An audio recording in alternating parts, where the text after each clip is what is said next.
Hello friends, welcome to our YouTube channel competition math point. दोस्तों आज है 22 मई के जितने भी करंट अफेयर होंगे सबको डिस्कस करेंगे। साथ ही साथ जो भी टॉपिक्स बनेंगे उन सबको भी डिस्कस करेंगे। दोस्तों आप अगर हमारे चैनल पर नए हैं तो चैनल को सब्सक्राइब करें, साथ ही साथ बेल आइकन को जरूर क्लिक करें। ठीक है दोस्तों, बेल आइकन यहाँ है, वहाँ भी होगा आपके नीचे, वहाँ बेल आइकन को जरूर क्लिक करें।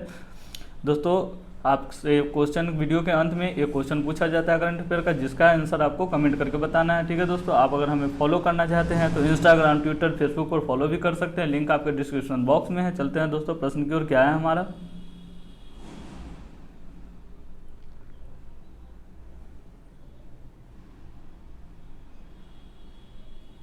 किस राज्य केंद्र शासित प्रदेश ने सुकून कोविड-19 विद द स्ट्रेस को शुरू किया है। ठीक है दोस्तों, चलते हैं ऑप्शन की तरफ। क्या है हमारा, ए और पहला ऑप्शन दिल्ली, दूसरा मध्य प्रदेश, तीसरा जम्मू कश्मीर और चौथा अंडमान निकोबार द्वीप समूह। तो क्या होगा दोस्तों इसका आंसर।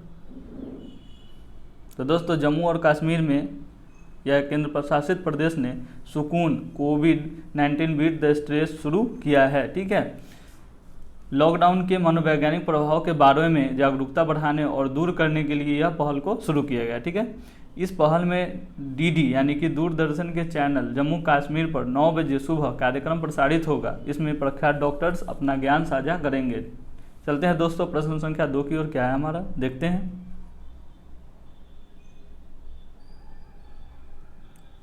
भारतीय इस्पात संघ का नया अध्यक्ष किसे नियुक्त किया गया है।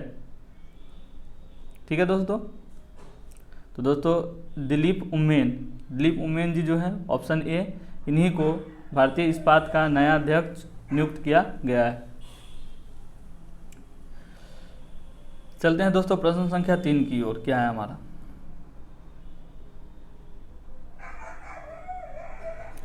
रेलवे के किस क्षेत्र ने रेल बोट रोबोट उपकरण विकसित किया है। तो दक्षिण मध्य रेल, ऑप्शन कौन सा है, दक्षिण मध्य रेल, डी ऑप्शन डी दक्षिण मध्य रेलवे जोन। दक्षिण मध्य रेलवे जोन ने रेल बोट, यहाँ देखिए रेल बोट रोबोट उपकरण किया है। ठीक है, इस रोबोट का यूज रोगियों की पहचान के लिए होगा कि वह कोविड-19 से संक्रमित है या नहीं है। चलते हैं दोस्तों प्रश्न संख्या 4 की ओर। क्या है हमारा,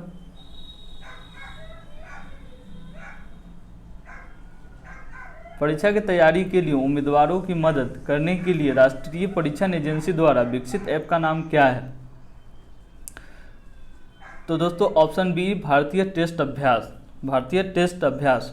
केंद्रीय मानव संसाधन विकास मंत्री श्री रमेश पोखरियाल ने नेशनल टेस्ट अभियान शुरू किया है।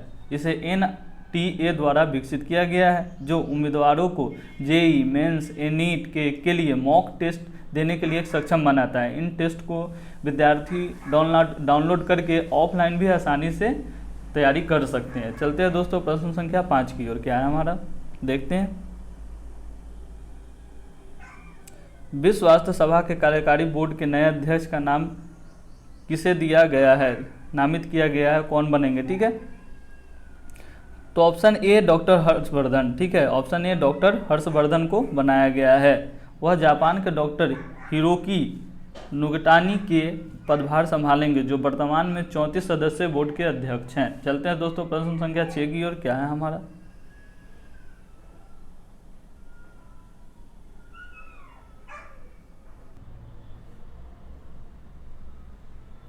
बाईस मई को विश्व भर में कौन सा दिवस मनाया जाएगा।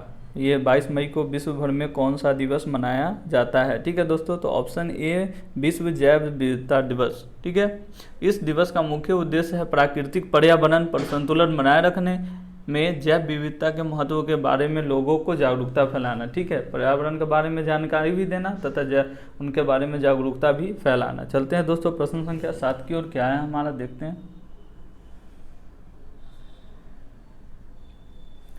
कार्यस्थलों के लिए डिजिटल इम्यूनिटी पासपोर्ट का परीक्षण शुरू करने वाला कौन सा देश कौन सा है। ठीक है, कौन सा देश है। ठीक है, तो एस्टोनियो, ऑप्शन डी एस्टोनियो, जो कि कार्यस्थलों के लिए डिजिटल इम्यूनिटी पासपोर्ट का परीक्षण शुरू करने वाला देश है। ठीक है, बना है। चलते हैं दोस्तों प्रश्न संख्या 8 की ओर। क्या है हमारा,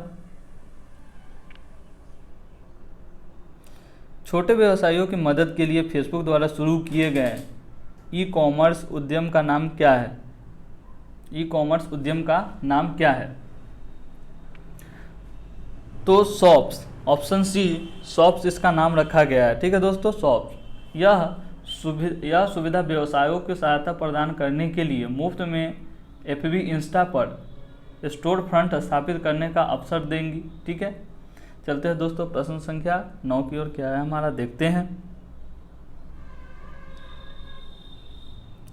किस देश के शरणार्थियों को UNAWA द्वारा समर्थन प्रदान किया गया, जिसमें भारत सरकार ने $2 मिलियन का योगदान दिया है?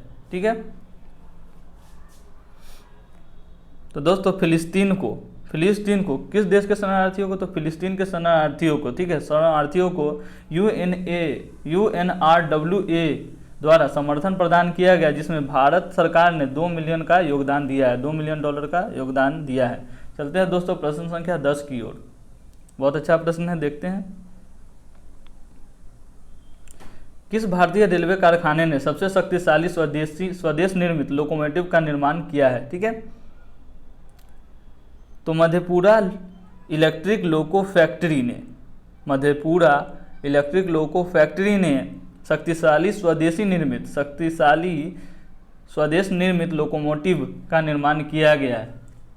ठीक है, भारतीय रेलवे ने भारत में निर्मित 12,000 हॉर्स पावर रेल इंजन का परिचालन किया, जिसका निर्माण बिहार स्थित मधेपुरा इलेक्ट्रॉनिक लोको फैक्ट्री द्वारा किया गया है। 18 मई को पंडित दीनदयाल जंक्शन से चलाया गया। इस इंजन को WH-12 नाम दिया गया है।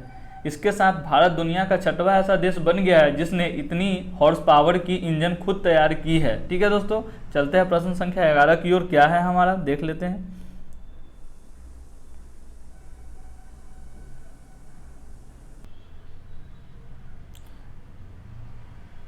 ग्यारहवां प्रश्न, विश्व बैंक ने हाल में ही कितने विकासशील देशों को $160 अरब देने की मदद की घोषणा की है? ठीक है, मदद देने की घोषणा की है। ठीक है दोस्तों, तो 100 देशों को $160 अरब देने की घोषणा की है विश्व बैंक ने। ठीक है, यह $160 अरब की राशि 15 महीने की अवधि में दी जाएगी।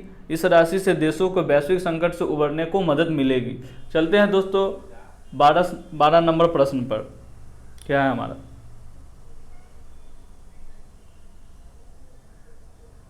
CBSE बोर्ड ने 9वीं से कौन सी क्लास तक के स्टूडेंट्स के लिए साइबर सेफ्टी मैनुअल जारी किया है? तो दोस्तों 12वीं कक्षा तक के, ऑप्शन सी 12वीं कक्षा तक के स्टूडेंट के लिए सेफ्टी मैनुअल जारी किया है। ठीक है, central board of secondary education ने बच्चों के अंदर सेफ और हेल्दी ऑनलाइन आदतों को विकसित करने के उद्देश्य से 9वीं से 12वीं तक की कक्षा के स्टूडेंट्स के लिए साइबर सेफ्टी मैनुअल जारी किया है। बोर्ड ने डिजिटल अधिकारों और स्वतंत्रता के हनन जैसी समस्याओं को देखते हुए मैनुअल को जारी किया है। चलते हैं प्रश्न संख्या 13 की ओर। क्या है हमारा,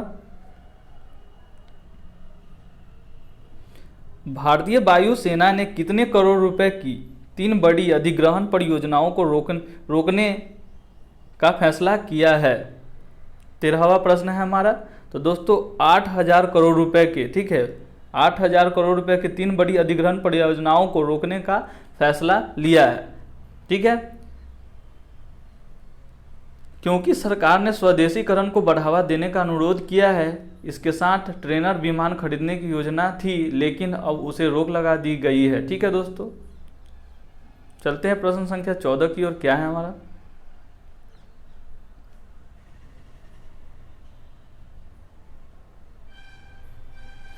डॉक्टर रमेश पोखरियाल निशंक ने हाल में ही नेशनल टेस्टिंग एजेंसी का कौन सा मोबाइल ऐप लॉन्च किया है? ठीक है, 14वां प्रश्न है हमारा। तो उत्तर हो जाएगा इसका अभ्यास, ऑप्शन ए। ठीक है, ऑप्शन ए हो जाएगा उत्तर इसका अभ्यास। ठीक है, कौन सा ऐप लॉन्च किया है? तो अभ्यास ऐप लॉन्च किया है। भारतीय मानव संसाधन विकास मंत्री रमेश पोखरियाल निशंक ने हाल में नेशनल टेस्टिंग एजेंसी अभ्यास मोबाइल ऐप लॉन्च किया है, जिसमें स्टूडेंट्स को कंप्यूटर बेस्ड टेस्ट के बारे में संपूर्ण जानकारी मिलेगी। चलते हैं दोस्तों प्रश्न संख्या 15 की ओर। क्या है हमारा, देखते हैं उसको।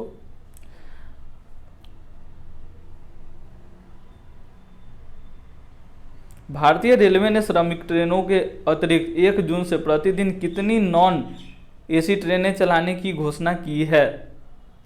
तो 200 ऐसी नॉन एसी ट्रेनें चलेंगी, 200 नॉन एसी ट्रेनें चलेंगे, ठीक है, वो भी प्रवासी मजदूरों को अपने घर तक पहुंचाने के लिए, ठीक है। चलते हैं दोस्तों इस क्वेश्चन के फैक्ट के बारे में। भारतीय रेलवे ने श्रमिकों ट्रेनों के अतिरिक्त 1 जून से प्रतिदिन 200 नॉन एसी ट्रेनें चलाने की घोषणा की है। इन ट्रेनों की बुकिंग ऑनलाइन ही उपलब्ध होगी। साथ ही रेलवे गरीब मजदूरों के लिए श्रमिक स्पेशल और अमीरों के लिए राजधानी स्पेशल चलाने की तैयारी कर रहा है। चलिए दोस्तों अब देखते हैं कल का हमारा क्वेश्चन क्या था। कल का क्वेश्चन था कि आईसीसी की कमेटी ने फैसला लेते हुए किससे गेंद को चमकाने के लिए पाबंदी लगाने की सिफारिश की थी। तो ऑप्शन था उसका सी, थूक। बहुत सारे लोगों ने मुझे आंसर कमेंट करके दिया है, बहुत अच्छा लगा। चलिए दोस्तों आज का प्रश्न देखते हैं। भारत से सीमा विवाद के बीच किस देश ने हाल में ही नया मानचित्र स्वीकृत किया है। तो ऑप्शन ए है पाकिस्तान, ऑप्शन बी है नेपाल, ऑप्शन सी है श्रीलंका, ऑप्शन डी है भूटान। इसमें से आंसर आपको हमें कमेंट करके बताना है। दोस्तों कमेंट जरूर किया करो, इससे आपकी एक्टिविटी पता चलती है कि आप कितने पढ़ रहे हो या क्या कर रहे हो, ठीक है दोस्तों। वीडियो देखने के लिए धन्यवाद। अब मिलते हैं कल के करंट अफेयर को कल लेकर। धन्यवाद।